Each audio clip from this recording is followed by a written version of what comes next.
ಎಲ್ರಿಗೂ ನಮಸ್ಕಾರ. ನಮ್ಮ ನ್ಯೂಸ್ ಅಲರ್ಟ್ ಯೂಟ್ಯೂಬ್ ಚಾನಲ್ಗೆ ನಿಮಗೆ ಸ್ವಾಗತ. ನಾನು ಚಂದನ್. ನಮ್ಮ ಕನ್ನಡದಲ್ಲಿ ಒಂದು ಸಿನಿಮಾ ಬಂದಿತ್ತು, ದೊಡ್ಡ ಮಟ್ಟದಲ್ಲಿ ಆ ಸಿನಿಮಾ ಸೌಂಡ್ ಮಾಡಿತ್ತು. ಬಟ್ ಆ ಸಂದರ್ಭದಲ್ಲಿ ಆ ಸಿನಿಮಾ ರಿಲೀಸ್ ಆದಂಥ ವೇಳೆ ನಾವೆಲ್ಲ ಚಿಕ್ಕ ಮಕ್ಕಳಾಗಿರ್ತೀವಿ. ಬಟ್ ಆ ಸಿನಿಮಾನ ಈಗಲೂ ನೋಡಿದ್ರು ಕೂಡ ಒಂದು ಕ್ಷಣ ಬೆಚ್ಚಿ ಬೀಳುವಂತಾಗುತ್ತೆ. ಅಂದರೆ 25-30 ವರ್ಷದ ಹಿಂದೆನೆ ಪ್ರೆಸೆಂಟ್ ಆಗ್ತಿರ್ತಕ್ಕಂಥ ಇನ್ಸಿಡೆಂಟ್ಗಳ ಬಗ್ಗೆ ಒಂದು ಅರಿವಿತ್ತಲ್ಲ, ಒಂದು ಸಮಯ ಪ್ರಜ್ಞೆ ಇತ್ತಲ್ಲ, ಆಗಲೇ ಆ ಸಿನಿಮಾವನ್ನು ಮಾಡಿದಾರಲ್ಲ, ಆ ಸ್ಟೋರಿ ಎಳೆದಿರಲ್ಲ. ಸೊ ಆ ಸಿನಿಮಾ ಬೇರೆ ಯಾವುದೂ ಅಲ್ಲ, ರವಿಚಂದ್ರನ್ ಅವರ ಯುಗ ಪುರುಷ ಸಿನಿಮಾ.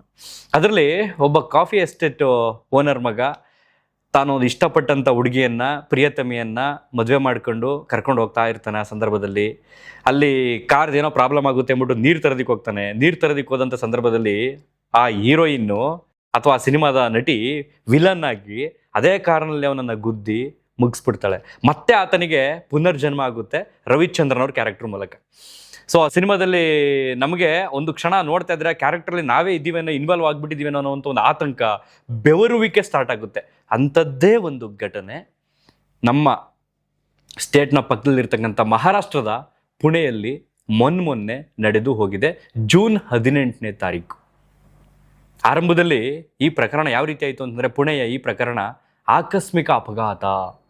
ಆ ಹುಡುಗ ಆ ಫೋರ್ಟಲ್ಲಿ ಟ್ರೆಕ್ಕಿಂಗ್ ಹೋದಂಥ ಸಂದರ್ಭದಲ್ಲಿ 400 ಅಡಿ ಜಾಗಕ್ಕೆ ಆಳಕ್ಕೆ ಕಾಲ್ಜಾರ್ ಬಿದ್ದುಬಿಟ್ಟವನೇ ಅನ್ನೋ ರೀತಿ ಬಿಂಬಿತವಾಗಿತ್ತು. ಅಂತ್ಯ ಸಂಸ್ಕಾರವೂ ಕೂಡ ಮುಗ್ದೋಗಿತ್ತು. ಅದಾದ ನಂತರವೇ ಗೊತ್ತಾಗಿದ್ದು, ಯಾರ ಜೊತೆಗೆ ಎಂಗೇಜ್ಮೆಂಟ್ ಆಗಿತ್ತಲ್ಲ, ಯಾರ ಜೊತೆಗೆ ನವೆಂಬರ್ ತಿಂಗಳಲ್ಲಿ ಮದುವೆ ಫಿಕ್ಸ್ ಆಗಿತ್ತಲ್ಲ, ಅದೇ ಹುಡುಗನನ್ನು ಮುಗಿಸ್ಬಿಟ್ಲು ಅನ್ನುವಂಥದ್ದು ಮೊನ್ನೆ ಗೊತ್ತಾಗುತ್ತೆ. ನಿನ್ನೆ ಆಕೆಯನ್ನು ಅರೆಸ್ಟ್ ಮಾಡ್ತಾರೆ ಪೊಲೀಸರು. ಜೂನ್ 29ನೇ ತಾರೀಕು ತನಕ ಆಕೆ ಹಾಗೇನೆ ಸರ್ಪ್ರೈಸಲ್ಲಿ ಆಕೆಯ ಪ್ರಿಯತಮನನ್ನು ನ್ಯಾಯಾಂಗ ಬಂಧನದಲ್ಲಿ ಇಟ್ಕೊಂಡಿದ್ದಾರೆ. ಎಂಗೇಜ್ಮೆಂಟ್ ಆಗಿದ್ದ ಅವನ ಜೊತೆ, ಮದುವೆ ಆಗಬೇಕಾಗಿದ್ದ ಅವನ ಜೊತೆಗೆ ಎಂಗೇಜ್ಮೆಂಟ್ ಆಗೋದಿಕ್ಕೂ ಮೊದಲೇ ಒಬ್ಬ ಬಾಯ್ ಫ್ರೆಂಡ್ ಇದ್ದ. ಇದರಲ್ಲಿ ಸಖತ್ತು ಇಂಟ್ರೆಸ್ಟಿಂಗ್ ವಿಚಾರಗಳಿದ್ದಾವೆ. ಇಂಟ್ರೆಸ್ಟಿಂಗ್ ವಿಚಾರ ಅಂದರೆ ಯಾವ ರೀತಿ ಅಂತಂದರೆ, ಇವಳು ಮಾಡಿರ್ತಕ್ಕಂಥ ಘನಾಂಧಾರಿ ಕೆಲಸ ಅಲ್ಲ, ಬಟ್ ಇವಳು ಯಾರನ್ನ ಹತ್ಯೆ ಮಾಡಿದಾಳಲ್ಲ, ಯಾರನ್ನ ತಳ್ಳಿದಾಳಲ್ಲ, ಅವನೇನು ಸಾಮಾನ್ಯದವನಲ್ಲ. ಹುಡುಗ 26 ವರ್ಷದ ಯುವಕ, ಒಂದು ಬಿಸ್ನೆಸ್ಗೆ ಡೈರೆಕ್ಟರ್ ಆಗಿದ್ದಂಥವನು. ಅವರ ಫ್ಯಾಮಿಲಿಯ ಒಂದು ವ್ಯವಹಾರಕ್ಕೆ ಆ ತಂದೆ ಬಂದು ರಿಯಲ್ ಎಸ್ಟೇಟ್ ಬಿಸ್ನೆಸ್ಸಲ್ಲಿ ದೊಡ್ಡ ಮಟ್ಟದ ಹೆಸರು ಮಾಡಿದಂಥವ್ರು ಪುಣೆಯ ಆ ಒಂದು ಏರಿಯಾದಲ್ಲಿ. ಅಂಥವ್ರ ಮಗ ಇವಳನ್ನ ನಿಶ್ಚಿತಾರ್ಥ ಮಾಡ್ಕೊಂಡಿರ್ತಾನೆ. ಹೆಸರು ಬಂದು ಸಿಯಾ ಗೋಯಲ್. ವಯಸ್ಸು ಬಂದು ಇವಳಿಗೆ 20 ವರ್ಷ, 21 ವರ್ಷ. ಯಾರು ಈ ಇನ್ಸಿಡೆಂಟ್ನಲ್ಲಿ ಮೃತಪಟ್ಟಂಥ ದುರಂತ ನಾಯಕ ಇದನ್ನಲ್ಲ, ಆ ಹುಡುಗನ ಹೆಸರು ಬಂದು ಕೇತನ್ ಅಗರ್ವಾಲ್. ಈ ಇನ್ಸಿಡೆಂಟ್ನಲ್ಲಿ ಸೈಲೆಂಟ್ ಕಿಲ್ಲರ್ ಆಗಿದ್ದಂಥ ಪ್ರಿಯತಮ ಇದ್ನಲ್ಲ, ಅವನ ಹೆಸರು ಬಂದು ಚೇತನ್ ಚೌಧರಿ. ಈ 3 ಹೆಸರುಗಳು ನಿಮಗೆ ನೆನಪಿರಲಿ. ವಿವರವಾಗಿ ಒಂದು ಸ್ಟೋರಿಯನ್ನು ಎಕ್ಸ್ಪ್ಲೇನ್ ಮಾಡ್ತಾ ಹೋಗ್ತೀನಿ. ಯಾರಾದರೂ ಹೊಸಬರು ನಮ್ಮ ಚಾನಲ್ಗೆ ಮೊದಲ ಬಾರಿಗೆ ಭೇಟಿ ಕೊಟ್ಟು ಈ ಒಂದು ವಿಡಿಯೋನ ನೋಡೋದಕ್ಕೆ ಬಂದಿದ್ದರೆ ಸಬ್ಸ್ಕ್ರೈಬ್ ಮಾಡ್ಕೊಳ್ಳಿ. ಪಕ್ಕದಲ್ಲಿರ್ತಕ್ಕಂಥ ಬೆಲ್ ಐಕಾನನ್ನು ಕ್ಲಿಕ್ ಮಾಡಿ. ಸಾಕಷ್ಟು ವಿಡಿಯೋಗಳು ನಮ್ಮ ಚಾನಲಲ್ಲಿ ನಿಮಗೆ ಸಿಗುತ್ತೆ. ಜೂನ್ 18ನೇ ತಾರೀಕು ಸಿಯಾ ಗೋಯಲ್ ಬರ್ತ್ಡೇ ಇರುತ್ತೆ, ಹುಟ್ಟು ಹಬ್ಬದ ದಿನನೇ ಚಟ್ಟ ಕಟ್ಟಬೇಕು ಅಂತ ವಿಧಿ ಫಿಕ್ಸ್ ಮಾಡಿತ್ತೋ ಇವಳು ಫಿಕ್ಸ್ ಮಾಡಿದ್ಲೋ ಗೊತ್ತಿಲ್ಲ. ಈ ಕೇತನ್ ಅಗರ್ವಾಲ್ ಹಾಗೇನೆ ಸಿಯಾ ಗೋಯಲ್ಗೆ ಕಳೆದ ಫೆಬ್ರವರಿ ತಿಂಗಳಲ್ಲಿ ಎಂಗೇಜ್ಮೆಂಟ್ ಆಗಿರುತ್ತೆ. ಇವರಿಬ್ಬರಿಗೂ ಕೂಡ ತಂದೆ ಫ್ಯಾಮಿಲಿಗೆ ಇಷ್ಟ ಇರೋದಿಲ್ಲ, ಬಟ್ ಹಾಗೂ ಹೀಗೂ ಹೇಗೋ ಬ್ಯಾಲೆನ್ಸ್ ಆಗಿ ಇಬ್ಬರಿಗೂ ಕೂಡ ನಿಶ್ಚಿತಾರ್ಥ ಆಗೋಗುತ್ತೆ. ಈ ಕೇತನ್ ಕೊಟ್ಟಿರ್ತಕ್ಕಂಥ ಸರ್ಪ್ರೈಸ್ಗಳು ಇವಳಿಗೆ ಯಾರಾದರೂ ಸಾಮಾನ್ಯ ಹುಡುಗಿರು, ಪಾಪ ಈ ಮಿಡಲ್ ಕ್ಲಾಸ್ ಫ್ಯಾಮಿಲಿ ಹುಡುಗಿರು ಏನಾರು ನೋಡ್ತಿದ್ರೆ ಆ ಸರ್ಪ್ರೈಸ್ಗಳನ್ನು, ಎಂಥ ಹುಡುಗನಪ್ಪ, ಸೀರಿಯಸ್ಲಿ ಹುಡುಗಿ ಲಕ್ಕಿ ಮಾಡಿದ್ದಾಳೆ, ಪುಣ್ಯ ಮಾಡಿದ್ದಾಳೆ, ಆ ಥರದ ಹುಡುಗನ ಪಡೆಯೋದಿಕ್ಕೆ ಅಂತ ಅನಿಸ್ಬಿಡುತ್ತೆ. ಅಷ್ಟು ಸರ್ಪ್ರೈಸ್ಗಳನ್ನು, ಅಷ್ಟು ಪ್ರೀತಿಯನ್ನು ಅವಳ ಮೇಲೆ ತೋಡ್ಕೊಂಡಿದ್ದ ನಾನು. ಕಾರ್ನಲ್ಲಿ ಬಂದ ತಕ್ಷಣ ಅವಳು ರೋಸ್ ಕೊಡುವಂಥದ್ದು, ಆ ಸನ್ ರೂಫ್ ಆನ್ ಮಾಡಿದ ತಕ್ಷಣ ಕಾರ್ನಲ್ಲಿ ಮೇಲ್ಗಡೆಯಿಂದ ಹೂವುಗಳೆಲ್ಲ ಕಾಣಿಸುವಂಥದ್ದು, ಪ್ರಪೋಸ್ ಮಾಡುವಂಥದ್ದು, ಯಾರೋ ಒಂದು ಸಂಗೀತ ಕಾರ್ಯಕ್ರಮದ ಆಯೋಜನೆ ಮಾಡಿಕೊಂಡು ಆ ಕಾರ್ಯಕ್ರಮದಲ್ಲಿ ಅವಳಿಗೆ ರಿಂಗ್ ತೊಡಿಸುವಂಥದ್ದು, ಈ ರೀತಿ ಸರ್ಪ್ರೈಸ್ಗಳ ಮೇಲೆ ಸರ್ಪ್ರೈಸ್ ಕೊಟ್ಟು ಅವಳನ್ನು ಖುಷಿ ಪಡಿಸಿತ್ತು ಈ ದುರಂತ ಹುಡುಗ, ಈ ದುರಂತ ನಾಯಕ, ಈ ಕಥೆಯ ದುರಂತ ಹೀರೋ. 26 ವರ್ಷ ವಯಸ್ಸು. ಅವನ ಮುಖ ನೋಡ್ತಿದ್ರೆ ಎಂಥವ್ರಿಗೂ ಅನ್ಸುತ್ತೆ ತುಂಬ ಮುಗ್ಧ ಹುಡುಗ ಬಿಡ್ರಿ ಅವನಂತ ಅನ್ಸುತ್ತೆ. ಫೆಬ್ರವರಿ ತಿಂಗಳಲ್ಲಿ 2026ರಲ್ಲಿ ಎಂಗೇಜ್ಮೆಂಟ್ ಆಗಿರುತ್ತೆ. ನವೆಂಬರ್ ತಿಂಗಳು 2026 ಅಂದರೆ ಈ ವರ್ಷ ಇನ್ನು 2-3 ತಿಂಗಳಲ್ಲಿ ಇವರಿಬ್ಬರ ಮದುವೆ ಫಿಕ್ಸ್ ಆಗಿರುತ್ತೆ. ರಾಜಸ್ಥಾನದ ಉದಯ್ಪುರದ ರಾಜ ಮನೆತನದ ಅರಮನೆಯಲ್ಲಿ ಇವರಿಬ್ಬರು ಮದುವೆ ಫಿಕ್ಸ್ ಆಗಿರುತ್ತೆ. ಆ ಮದುವೆಗೆ ಖರ್ಚು ಮಾಡ್ತಿರ್ತಕ್ಕಂಥ ಹಣದ ಮೊತ್ತ ಬಂದು ಸುಮಾರು 17-18 ಕೋಟಿ. ಬರೀ ಮದುವೆ ಆಗೋದಕ್ಕೆ ಹುಡುಗನ ಫ್ಯಾಮಿಲಿ 17-18 ಕೋಟಿ ಹಣವನ್ನು ಖರ್ಚು ಮಾಡ್ತಾ ಇತ್ತು. ಅದರಲ್ಲಿ ಮುಖ್ಯವಾಗಿ ಜನರನ್ನ ಕರೆ ತರಲು ಆ ಮದುವೆಯ ಅರಮನೆಗೆ ಜನರನ್ನ ಕರೆ ತರೋದಿಕ್ಕೆ 2 ವಿಮಾನಗಳನ್ನ ಫಿಕ್ಸ್ ಮಾಡಲಾಗಿತ್ತು. ಇಂಥ ವೈಭವದ ಮದುವೆ, ಎಂಥ ಅದ್ದೂರಿ ಮದುವೆ, ಅಂಥವನ ಜೊತೆ ಬಾಳೋದಕ್ಕೆ ಯೋಗ್ಯತೆ ಇಲ್ಲದ ಈ ಪಾಪಿ ತನ್ನ ಬಾಯ್ ಫ್ರೆಂಡ್ ಜೊತೆಗೆ ಸೇರ್ಕೊಂಡು ಅವನನ್ನ ಮುಗಿಸ್ತಾಳೆ. ಓಕೆ, ಈಗ ಯಾಕೆ ಮುಗಿಸಿದ್ಲು? ಶ್ರೀಮಂತಿಕೆ ಇತ್ತು, ಅವನ ಜೊತೆ ಆರಾಮಾಗಿರ್ಬೋದಿತ್ತಲ್ವಾ? ಇದೆಲ್ಲವೂ ಕೂಡ ನಮಗೆ ಸಹಜವಾಗಿ ಪ್ರಶ್ನೆಗಳು ಹುಡ್ಕೊಳ್ಳುತ್ತೆ. ಸೊ ಒಂದೊಂದಾಗಿ ಎಕ್ಸ್ಪ್ಲೇನ್ ಮಾಡ್ತಾ ಹೋಗ್ತೀನಿ ನಾನು ನಿಮಗೆ. ಜೂನ್ 14ನೇ ತಾರೀಕಿನಲ್ಲಿ ಒಂದು ಪ್ಲಾನ್ ಮಾಡ್ತಾಳೆ. ಫಸ್ಟು ಸಿಯಾ ಗೋಯಲ್ ಅಂದ್ರೆ ಈ ಹುಡುಗಿ ಒಂದು ಹಾವನ್ನ ತಂದು ಅಲ್ಲಿ ಇನ್ನೊಂದು ಜಾಗದಲ್ಲಿ ಕರ್ಕೊಂಡೋಗಿ ಆತನನ್ನ ತಳ್ಳೋದಿಕ್ಕೆ ಪ್ರಯತ್ನ ಪಟ್ಟಿರ್ತಾಳೆ. ಅದರಲ್ಲಿ ಫೇಲ್ ಆಗಿರ್ತಾಳೆ. ಜೂನ್ 18ನೇ ತಾರೀಕು ಇವಳದು ಬರ್ತ್ಡೇ ಇರುತ್ತೆ.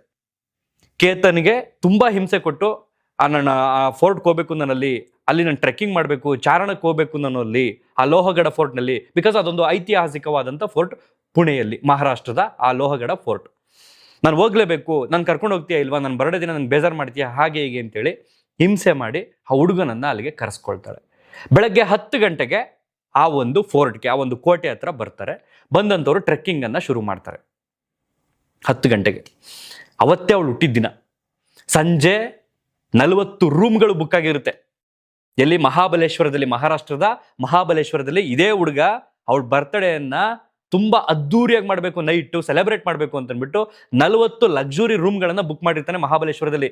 ಇವಳು ಫ್ಯಾಮಿಲಿ ಫ್ರೆಂಡ್ಸು, ಅವನ ಫ್ಯಾಮಿಲಿ ಫ್ರೆಂಡ್ಸು ಎಲ್ಲರನ್ನೂ ಕೂಡ ಭೇಟಿ ಮಾಡಿಸ್ಬೇಕು ರಾತ್ರಿಗೆ. ದೊಡ್ಡದಾಗಿ ನನ್ನ ಫಿಯಾನ್ಸೆ ಬರ್ತ್ಡೇನ ಸೆಲೆಬ್ರೇಟ್ ಮಾಡಬೇಕು ಅನ್ನೋ ಆಸೆಯನ್ನು ಅವನು ಇಟ್ಕೊಂಡಿರ್ತಾನೆ. ಬಟ್ ಈ ಪಾಪಿ ಅವನನ್ನ ಅವತ್ತು ಮುಗಿಸೋದಿಕ್ಕೆ ಅಂತ ಕರ್ಕೊಂಡು ಹೋಗಿರ್ತಾಳೆ ಅವಳು ಬರ್ತ್ಡೇ ದಿನ. ಪಾಪ ನೋಡಿ, ಯಾರದ್ದೋ ಅಂತ್ಯ, ಯಾರದ್ದೋ ಹುಟ್ಟಿದ ದಿನದಂದು. ಅದೇ ದಿನ ಕರ್ಕೊಂಡು ಹೋಗ್ತಾಳೆ ಅಲ್ಲಿಗೆ. ಮೇಲ್ಗಡೆ ಹೋಗ್ತಾ ಹೋಗ್ತಾ ಹೋಗ್ತಾ ಹೋಗ್ತಾ ತಳ್ಳಿ ಬಿಡ್ತಾಳೆ. ಮುಗಿದೋಯ್ತು ಕತೆ ಅಲ್ಲಿಗೆ. 400 ಅಡಿ ಕೆಳಗೆ ಬೀಳ್ತಾನೆ ಹುಡುಗ. ಫೋಟೋ ತೆಗಿಯೋ ನೆಪದಲ್ಲೋ ಅಥವಾ ಕಾಲು ಜಾರಿ ಬಿದ್ದ ಅಂತನೋ 400 ಅಡಿ ಕೆಳಗೆ ಬಿದ್ದ. ಸುದ್ದಿ ಪ್ರಸಾರ ಆಗುತ್ತೆ.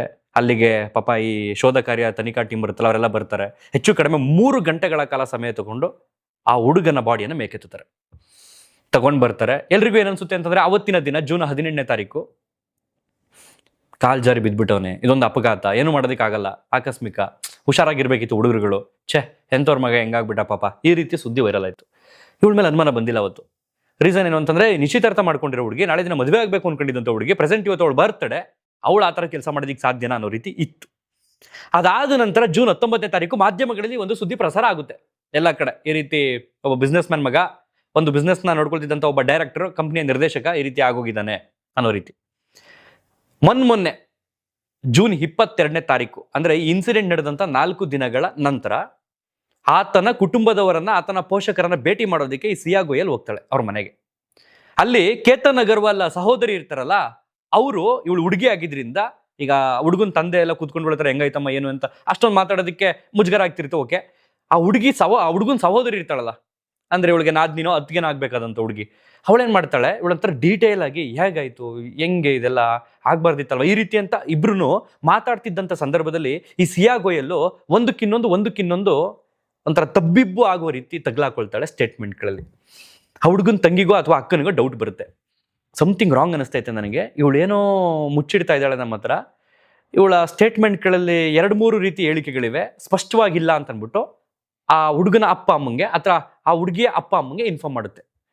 ತಕ್ಷಣ ಅವ್ರೇನ್ ಮಾಡ್ತಾರೆ, ಸ್ವಲ್ಪ ಪ್ರಭಾವಿ ಕುಟುಂಬದವರಾಗಿರೋದ್ರಿಂದ ಪೊಲೀಸರಿಗೆ ಇನ್ಫಾರ್ಮ್ ಮಾಡ್ತಾರೆ. ಪೊಲೀಸರು ಕೂಡ ಇದ್ರ ಬಗ್ಗೆ ಗಮನ ಹರಿಸೋದಕ್ಕೆ ಶುರು ಮಾಡ್ತಾರೆ. ಅಲ್ಲಿ ತನಕ ಪೊಲೀಸರು ಅನ್ಕೊಂಡಿದ್ದು ಕೂಡ ಆಕಸ್ಮಿಕ ಅಂತ. ಯಾವ್ದಾದ್ರು ಈ ರೀತಿ ದುರಂತ ಅಂತ್ಯಕ್ಕೊಳಗಾದಂಥ ಫ್ಯಾಮಿಲಿ ಫೋರ್ಸ್ ಮಾಡ್ತು ಅಂತ ಸಂದರ್ಭದಲ್ಲಿ ಹೋಗೋದೇ ಇನ್ವೆಸ್ಟಿಗೇಷನ್. ಪೊಲೀಸರು ಏನ್ ಮಾಡ್ತಾರೆ, ಆಗ ಟ್ರೆಕ್ಕಿಂಗ್ ಹೋಗಿದ್ರಲ್ಲ ಅವರು, ಅಲ್ಲಿಂದ ಇನ್ವೆಸ್ಟಿಗೇಷನ್ ಅನ್ನ ಶುರು ಮಾಡ್ತಾರೆ. ಕೇತನ್ ಹಾಗೇನೆ ಈ ಸಿಯಾ ಇಬ್ರು ನಿಂತಿರ್ತಕ್ಕಂಥ ಒಂದು ಜಾಗದಲ್ಲಿ ಆ CCTV ಕ್ಯಾಮ್ರಾ ಇರೋದ್ರಿಂದ ಇವರಿಬ್ರು ನಿಂತಿರ್ತಾರೆ. ಆ ಸಂದರ್ಭದಲ್ಲಿ ಕೆಳಗಡೆಯಿಂದ ಆ ಕೋಟೆಯನ್ನು ಹತ್ಕೊಂಡೊಬ್ಬ ಬರ್ತಾ ಇರ್ತಾನೆ. ಇವ್ರು ಈ ಭಾಗದಲ್ಲಿ ನಿಂತಿರ್ತಾರೆ, ಫೋಟೋ ನೋಡ್ಬೋದು ನೀವು, ಅಲ್ಲೊಬ್ಬ ಹತ್ಕೊಂಡು ಬರ್ತಾ ಇರ್ತಾನೆ. ಇದು ಪ್ರೆಸೆಂಟ್ ಜೂನ್ ತಿಂಗಳು, ಮೇ ತಿಂಗಳಿಂದನೇ ಶುರು ಆಗುವಂಥದ್ದು ಬೇಸಿಗೆ ಕಾಲ. ಅದರಲ್ಲೂ ಆ ಕೋಟೆ ಹತ್ರ ಮೇಲೆ ಕತ್ತಾ ಹೋಗ್ತಾ ಇದ್ರೆ ಬಿಸಿಲು ಪ್ರಮಾಣ ಜಾಸ್ತಿ ಇರುತ್ತೆ, ಶೆಕೆ ಜಾಸ್ತಿ ಆಗ್ತಿರುತ್ತೆ. ಅಂತ ಸಂದರ್ಭದಲ್ಲಿ ಒಬ್ಬ ಕ್ಯಾಪ್ ಹಾಕೊಂಡು, ಹೂಡಿ ಹಾಕೊಂಡು, ಹೆಡ್ಫೋನ್ ಹಾಕೊಂಡು, ಕಂಪ್ಲೀಟ್ ಆಗಿ ಎಲ್ಲ ಕವರ್ ಮಾಡಿಕೊಂಡು ಆ ಕೋಟೆಯನ್ನು ಹತ್ತುತ್ತಾ ಇರ್ತಾನೆ, ಟ್ರೆಕ್ಕಿಂಗ್ ಹೋಗ್ತಾ ಇರ್ತಾನೆ. ಅವ್ರ ಮೇಲೆ ಫಸ್ಟ್ ಅನುಮಾನ ಬರುತ್ತೆ. ಇವರಿಬ್ರು ಪಕ್ಕದಲ್ಲೇ ಇರ್ತಾರೆ, ಕೇತನ್ ಹಾಗೇನೆ ಸಿಯಾ ಇಬ್ರು ಅಲ್ಲಿ ನೋಡ್ತಾ ಇರ್ತಾರೆ ಯಾವುದೋ ಒಂದು ಪ್ರದೇಶವನ್ನ, ಒಂದು ವ್ಯೂ ಪಾಯಿಂಟ್ ಅನ್ನ. ಆ ಸಂದರ್ಭದಲ್ಲೇ ಈಕೆಯ ಪ್ರಿಯತಮ ಅದೇ ಕೋಟೆಯನ್ನು ಹತ್ಕೊಂಡು ಬರ್ತಾ ಇರ್ತಾನೆ. ಅದು ಕ್ಯಾಪ್ಚರ್ ಆಗಿದೆ. ಪೊಲೀಸರಿಗೆ ಫಸ್ಟ್ ಅನುಮಾನ ಬಂದಿದ್ದು, ಎಲ್ಲ ಆರಾಮಾಗಿ ಒಂದು ಕಂಫರ್ಟಬಲ್ ಆಗಿರ್ತಕ್ಕಂಥ ಟಿ ಶರ್ಟ್ ಹಾಕೊಂಡು ಎಲ್ಲ ಹತ್ತಾರೆ, ಇವನೊಬ್ಬ ಯಾರು ಊಡಿ ಹಾಕೊಂಡು ಕಂಪ್ಲೀಟ್ ಪುಲೋವರ್ ಹಾಕೊಂಡು ಬರ್ತಾವನಲ್ಲ. ಸ್ವಲ್ಪ ಅನುಮಾನ ಬಂದು ಇನ್ವೆಸ್ಟಿಗೇಷನ್ ಅನ್ನ ಶುರು ಮಾಡ್ತಾರೆ. ಅವ್ನು ಬೇರೆ ಯಾರು ಅಲ್ಲ, ಯಾರು ಇನ್ಸಿಡೆಂಟ್ ನಲ್ಲಿ ಕಾರಣ ಆಗಿದ್ದಲ್ಲ, ಆಕೆಯ ಬಾಯ್ ಫ್ರೆಂಡ್. ಅವನೆಂತ ಕಿಲಾಡಿ ಅಂತಂದ್ರೆ, ಅವನ್ ಮೊಬೈಲ್ ಆಗ್ಬೋದು, ಏನನ್ನೂ ತಂದಿಲ್ಲ. ಅವನ ಮೊಬೈಲ್ ಅನ್ನ ಬೆಳಗ್ಗೆ 8:00 ಫ್ಲೈಟ್ ಮೋಡ್ ಹಾಕ್ದವನು, ನೆಟ್ ಆಫ್ ಮಾಡಿ ಫ್ಲೈಟ್ ಮೋಡ್ ಆನ್ ಮಾಡಿಬಿಟ್ಟು ಬಂದವನು. ಅವನೊಂದು ಅಂಗಡಿ ಇತ್ತು, ಅಂಗಡಿಯಲ್ಲಿ ಕೆಲಸ ಮಾಡ್ತಿರ್ತಕ್ಕಂಥ ಒಬ್ಬ ಹುಡುಗನ ಮೊಬೈಲ್ ತಗೊಂಡಲ್ಲಿ ಬಂದಿರ್ತಾನೆ. ಕಾಂಟ್ಯಾಕ್ಟ್ ಮಾಡ್ಬೇಕಲ್ಲ ಇವಳನ್ನ, ಯಾವ ಪ್ಲೇಸು ಏನು ಎತ್ತ ಅಂತ ತಿಳ್ಕೊಳ್ಳೋದಕ್ಕೆ. ನನ್ನ ಮೊಬೈಲ್ ತಗೊಂಡು ಬಂದ್ರೆ ನಾನು ತಗ್ಲಾಕ್ಬಿಡ್ತೀನಿ ಅನ್ನೋ ಕಾರಣಕ್ಕೆ ಅಂಗಡಿಯಲ್ಲಿ ಕೆಲಸ ಮಾಡ್ತಿದ್ದಂಥ ಹುಡುಗನ ಮೊಬೈಲ್ ತಗೊಂಡು ಆ ಕೋಟೆ ಹತ್ರ ಹತ್ತೋದಕ್ಕೆ ಬರ್ತಾನೆ, ಟ್ರೆಕ್ಕಿಂಗ್ ಹೋದಂಥ ಸ್ಥಳದಲ್ಲಿ. ಅಲ್ಲಿಂದ ಇವರು ಯಾವ ಜಾಗದಲ್ಲಿ ನಿಂತಿದ್ರು, ವ್ಯೂ ಪಾಯಿಂಟ್, ಅಲ್ಲಿಂದ ಮೇಲ್ ನೋಡ್ಕೊಂಡು ಹೋಗಿದ್ದಾರೆ. ಇವರನ್ನ ಹಿಂದೆನೇ ಫಾಲೋ ಮಾಡ್ಕೊಂಡು ಇವನು ಕೂಡ ಬಂದಿದ್ದಾನೆ, ಚೇತನ್ ಚೌಧರಿ.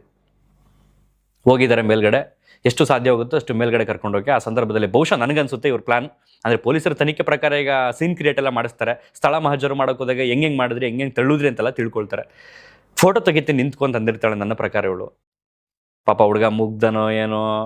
ಈ ಮೊನ್ನೆ ಯಾವುದೋ ರಾಯಚೂರಲ್ಲಿ ಯಾವುದೋ ಇನ್ಸಿಡೆಂಟ್ ಆಯ್ತಲ್ಲ, ಅವನು ಬ್ರೋ ನನ್ನನ್ನು ಕಾಪಾಡಿ ನನ್ನನ್ನು ಇಟ್ಕೊಳ್ರಿ ಅವಳ ಅಂತಿದ್ನಲ್ಲ, ಹಿಂಗೆ ನನ್ನ ಫೋಟೋ ತೆಗಿಬೇಕು, ಹಿಂಗೆ ನಿಂತ್ಕೊ ಅಂತಂದು ನಂಗೆ ತಳ್ಬಿಟ್ಲು ಅಂತ.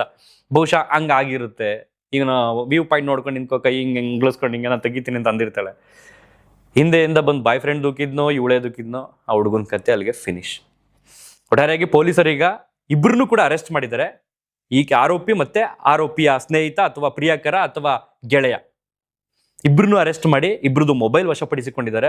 ಇಬ್ರದ್ದು CDR ಅಂದ್ರೆ ಕಾಲ್ ಡೀಟೇಲ್ ರೆಕಾರ್ಡ್ ಕಲೆಕ್ಟ್ ಮಾಡ್ಕೊಂಡಿದ್ದಾರೆ. ಮೋರ್ ದೆನ್ ಏನಿಲ್ಲ ಅಂತಂದ್ರೂ ಈ ಸಿಯಾ ಅಂಡ್ ಈ ಚೇತನ್ ಇಬ್ರು ಹೆಚ್ಚು ಕಡಿಮೆ 2004 ಸಲ ಕಾಲ್ ಹೋಗಿರೋದು, ಕಾಲ್ ಬಂದಿರೋದು ಇವರಿಬ್ರು ಮೊಬೈಲ್ಗೆ, ಇವರಿಬ್ರು ಸಿಮ್ಗೆ. 325ಕ್ಕೂ ಹೆಚ್ಚು ಗಂಟೆಗಳ ಕಾಲ ಸಂಭಾಷಣೆ ನಡೆಸಿರೋದು ಇವರಿಬ್ರು ಕೂಡ, ಅಷ್ಟು ಕರೆಗಳಲ್ಲಿ, ಅಂದ್ರೆ ಅಷ್ಟೊತ್ತು ಮಾತಾಡಿದ್ದಾರೆ ಫೋನ್ನಲ್ಲಿ ಅಂತ. ಸೊ ಅವ್ರ ತಂದೆ ತುಂಬಾ ದುಃಖ ಪಡ್ತಾ ಇದ್ರು. ಈ ಪುತ್ರ ಶೋಕಂ ನಿರಂತರಂ ಅನ್ನೋಂಥ ಒಂದು ಮಾತೈತೆ. ಸೊ 26 ವರ್ಷದ ಹುಡುಗ, ಅದರಲ್ಲೂ ಈ ಇನ್ಸಿಡೆಂಟ್ ನಲ್ಲಿ ನೀವು ಗಮನಿಸಬೇಕಾದಂತ ಮುಖ್ಯವಾದ ವಿಷಯ ಏನು ಅಂತಂದ್ರೆ, ಎಲ್ಲರೂ 2K ಕಿಡ್ಸು. ಈ ಹುಡುಗಂಗೆ ದುರಂತ ನಾಯಕಂಗೆ 26 ವರ್ಷ, ಅಂದ್ರೆ 2000ನೇ ಇಸ್ವಿಲಿ ಹುಟ್ಟಿರ್ಬೋದು. ಈ ಖಳನಾಯಕಿಗೆ 20ರಿಂದ 21 ವರ್ಷ, ಮೇ ಬಿ 2005ರಲ್ಲೋ 2004ರಲ್ಲೋ ಹುಟ್ಟಿರ್ತಾಳೆ ಪಾತಕಿ. ಇನ್ನು 22 ವರ್ಷದ ಬಾಯ್ ಫ್ರೆಂಡು ಅವನು ಚೇತನ್ ಚೌಧರಿ, 22 ವರ್ಷ ಅವನಿಗೆ. ಅವನು 2002 2003 ಇರ್ತಾನೆ. ಸೊ ಎಲ್ಲ 2K ಕಿಡ್ಡು, ಎಲ್ಲ ಜನರೇಷನ್ Z. ಸೊ ನಮ್ಗೆ ಎಲ್ಲಿಗೆ ಹೋಗ್ತೈತೆ ನಮ್ಮ ಸಮಾಜ ಅಂತಾನೆ ಅರ್ಥ ಆಗ್ತಿಲ್ಲ. ನನಗನ್ಸುತ್ತೆ ಅವಳು ಈ ಮದುವೆ ಇಷ್ಟ ಇಲ್ಲ ಅಂದಿದ್ರೆ, ಅಥವಾ ನನಗೊಬ್ಬ ಪ್ರಿಯತಮ ಇದ್ದಾನೆ, ನಾನು ಅವನನ್ನ ಬಿಟ್ಟು ಇವನು ಹೆಂಗೆ ಕಟ್ಕೊಳ್ಳಿ ಅನ್ನೋಂಥ ಒಂದು ತಾಪತ್ರೆ ಇದ್ದಿದ್ರೆ ಎಂಗೇಜ್ಮೆಂಟ್ ಆಗ್ಬಾರ್ದಿತ್ತು, ಬೇಡ ಓಡೋಗ್ಬಿಡ್ಬೋದಿತ್ತು, ಏನೋ ಒಂದು ಆಗೋಗ್ತಿತ್ತು. ಅವ್ನು ದೊಡ್ಡ ಮನೆತನದ ಹುಡುಗ, ಇನ್ಯಾರನ್ನೋ ಕಟ್ತಿದ್ರು ಅವ್ರ ಮನೆ. ಬಟ್ ಅದರಿಂದ ದೂರ ಹೋಗ್ಬೇಕು, ಅದರಿಂದ ನಾನು ಹೇಗಾರ ತಪ್ಪಿಸ್ಕೋಬೇಕು ಅನ್ನೋ ಕಾರಣಕ್ಕೆ ಈ ರೀತಿ ಕೃತ್ಯ ಮಾಡೋದಿದೆಯಲ್ಲ, ಇವ್ರನ್ನೆಲ್ಲ ದೇವ್ರು ಹೆಂಗ್ ಕ್ಷಮಿಸ್ತಾನೆ? ನಮ್ಮ ನ್ಯಾಯಾಂಗ ವ್ಯವಸ್ಥೆ ಅವ್ರಿಗೆಲ್ಲ ನಿಜಕ್ಕೂ ನಾಳೆ ದಿನ ಬೇಲ್ ಕೊಟ್ಬಿಟ್ಟು ಆಚೆ ಕಳಿಸುತ್ತಾ?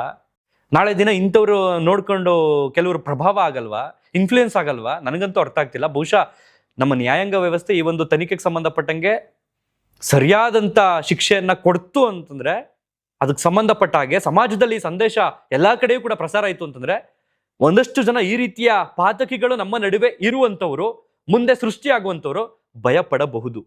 ಸೋನಮ್ ಮಗನೇ 2025 ಸ್ಟೋರಿ ನೋಡಿದಿರಲ್ಲ, ನೀವು ಕೇಳಿದಿರಲ್ಲ, ಸೇಮ್ ಇನ್ಸಿಡೆಂಟ್.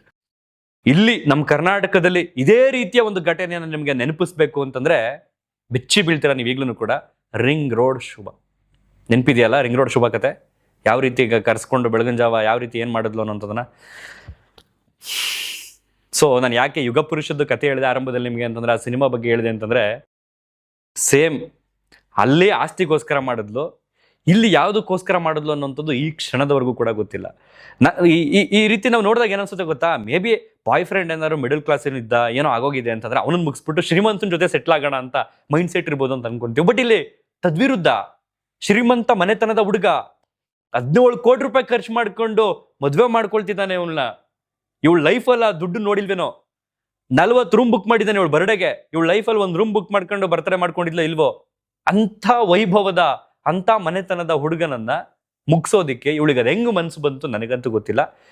ಈ ಒಂದು ಸುದ್ದಿ ವ್ಯಾಪಕವಾಗಿ ವೈರಲ್ ಆಗಿದೆ.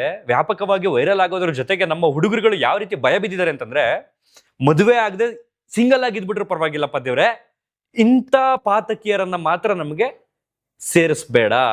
ಇಂಥ ಪಾತಕಿಯರು ನಮ್ಮ ಲೈಫಲ್ಲಿ ಬರ್ದಂಗೆ ಮಾಡಪ್ಪ ದೇವ್ರೆ. ಯಾವ ಕಾರಣಕ್ಕೂ ಇಂಥವ್ರಂತೂ ನಮ್ಮ ಲೈಫ್ಗೆ ಸುಳಿವೇ ಬರೋದ್ ಬೇಡ. ನಮಗೆ ಮದುವೆ ಆಗದೆ ಹಿಂಗಿದ್ರು ಪರವಾಗಿಲ್ಲ, ಯಾವ್ದಾರ ಮಠಕ್ಕೆ ಸೇರ್ಕೊಂಡ್ರು ಪರವಾಗಿಲ್ಲ, ಸನ್ಯಾಸಿಗಳಾಗಿ ಉಳ್ಕೊಂಡ್ಬಿಟ್ರು ಪರವಾಗಿಲ್ಲ ಜೀವನ ಪೂರ್ತಿ. ಈ ರೀತಿ ಘಟನೆಗಳು, ಈ ರೀತಿ ದುರಂತ ಘಟನೆಗಳು ನಮ್ಮ ಲೈಫಲ್ಲಿ ಆಗ್ದಂಗೆ ನೋಡ್ಕೊಳಪ್ಪ ದೇವ್ರೆ ಅಂತ ಎಷ್ಟೋ ಯುವಕರು ಕಾಮೆಂಟ್ಸ್ ಅಲ್ಲಿ ಪರಿತಪಿಸ್ತಾ ಇದ್ದಾರೆ, ಭಯ ಪಡ್ತಾ ಇದ್ದಾರೆ. ಸೀರಿಯಸ್ಲಿ ಭಯ ಪಡುವಂತ ಸುದ್ದಿನೇ ಇದು. ಯಾವ ಹುತ್ತದಲ್ಲಿ ಯಾವ ಹಾವಿದೆ ಅನ್ನುವಂಥದ್ದು ಯಾರಿಗೂ ಕೂಡ ಗೊತ್ತಿಲ್ಲ. ಇದು ಒಂದು ಹುತ್ತವೇ. ಆ ಹುತ್ತದೊಳಗಡೆ ಇದ್ದಂತ ಹಾವೇ ಈ ಸಿಯಾ ಗೋಯಲ್. ಇದಿಷ್ಟು ಹೇಳ್ತಾ ಈ ಒಂದು ವಿಡಿಯೋ ಮುಗಿಸ್ತಾ ಇದ್ದೀನಿ. ನಿಮ್ಮ ಅನಿಸಿಕೆ ಅಭಿಪ್ರಾಯಗಳನ್ನ ಕಾಮೆಂಟ್ ಬಾಕ್ಸ್ ನಲ್ಲಿ ಬರೆದು ತಿಳಿಸಿ. ಹುಡುಗಿ ಹುಡುಗ ಎಲ್ಲವೂ ನಡೆದೋಗ್ತಿದೆ. ಇಲ್ಲಿ ಈಕ್ವಾಲಿಟಿ ಬಂದ್ಬಿಟ್ಟಿದೆ ನಮ್ಮ ಸಮಾಜ.